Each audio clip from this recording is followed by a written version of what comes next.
Yay, something else to fix. I ain't real happy about this one. That's Little Blue's bucket, and it's a tough bucket, but they say you ain't breaking something you ain't working, so I guess that's one way to find out, or do it, whatever. See you later. Well, I guess I found me a piece of steel to rebuild Little Blue's bucket. Yeah, it was a little aggravating getting it off. But you never know what's in the scrapyard that'll come in handy. That old Myers snowplow there, it was give to me actually, because they ain't worth too much on the second-hand market. I don't know, they come up real cheap around here all the time, but like I say, that was give to me. It took some doing to get it off though, but man, I got a good half-inch piece of steel cutting blade. See you later. Well folks, we've sliced and diced the front of the bucket off. That way we can go back with it. I might could have bent it back. I don't have a lot of heat other than building a fire or some propane. I've got an oxy-accelerating torch, a little bitty one, but it's just time to make this thing strong. It's been a strong bucket. It took me 11 years to bend it, so that's pretty good. But yeah, we're gonna be replacing that front piece with that half-inch piece, and then we're going to do some more bracing on back. I've got a 1/4-inch piece. Yeah, I'm going to try to make it as bulletproof as possible. I just stuck some rebar stands on there so I can turn this thing over. See you later. I've got a new piece tacked in. Long way from being done, but by golly, it'll make it a lot stiffer, especially when I get done bracing. I don't think I'll bend it again. I ain't gonna say never, but I'm gonna say I probably won't bend it again. Anyhow, catch you later. Alrighty guys, like I say, I got this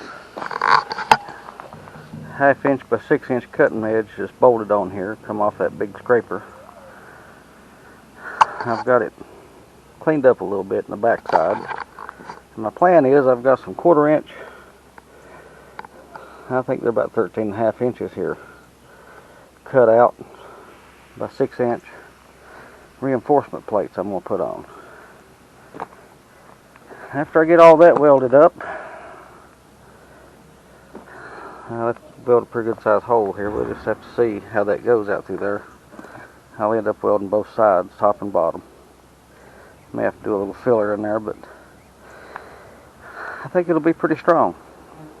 Anyway, catch you later. Well, here we are. We got the bottom side welded up.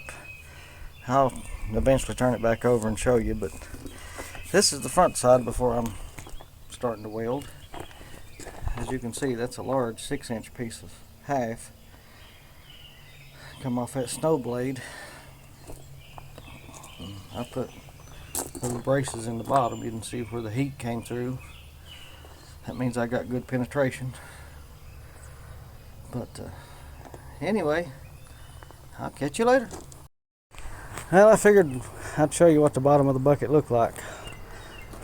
Like I say, this piece here is a 2x3 angle, 1/4-inch on the edges to reinforce those. This plate here is 1/4-inch by 6-inch, and it meets the cutting edge that I had off the snowplow. As you can see, the teeth they lap over that cutting edge, and that's what caused the other one to bend. Is where they lapped over. That's where that bent the last time. I utilized the bolt holes. I probably should have utilized these two, but I didn't, because that's not that much space between that and the edge. If I see it's going to be a problem, I'll put a bolt in it. 1/2-inch bolts here. I mean, I went ahead and welded this seam up.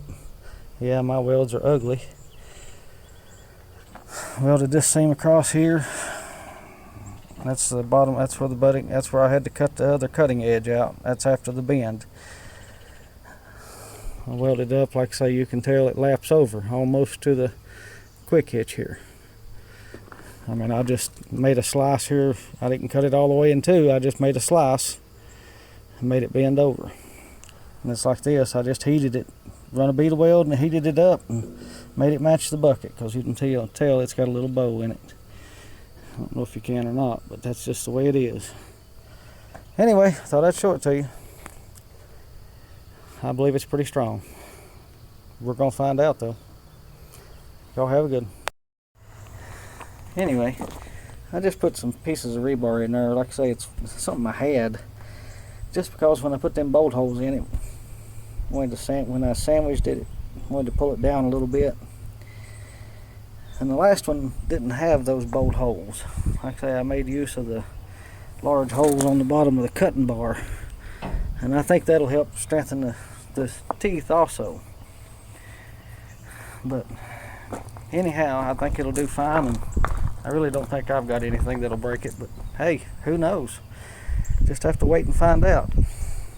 But like I say, 2.5 days to fix it.